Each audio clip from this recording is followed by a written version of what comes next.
Aktris Amanda Manopo kedapatan sedang pulang ke rumah. Lawan main Arya Saloka di sinetron Ikatan Cinta tersebut membagikan kepulangannya melalui Instagram pada Kamis, tanggal 2 Desember tahun 2021, malam.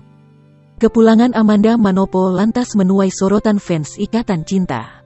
Netizen jadi menyoroti tamatnya sinetron yang membesarkan nama aktris Amanda Manopo dan Arya Saloka tersebut.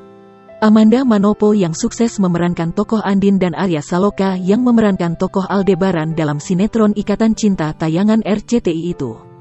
Apalagi kini skene di sinetron Ikatan Cinta juga tengah dikecam netizen sebab semakin sedikit menayangkan adegan Andin dan Aldebaran.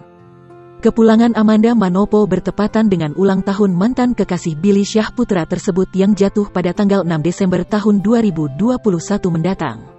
Welcome home, tulis Amanda Manopo dalam caption.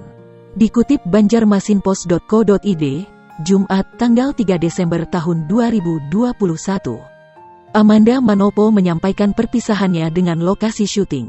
Itu diungkapkan melalui Instagram Stories-nya pula pada Kamis sore.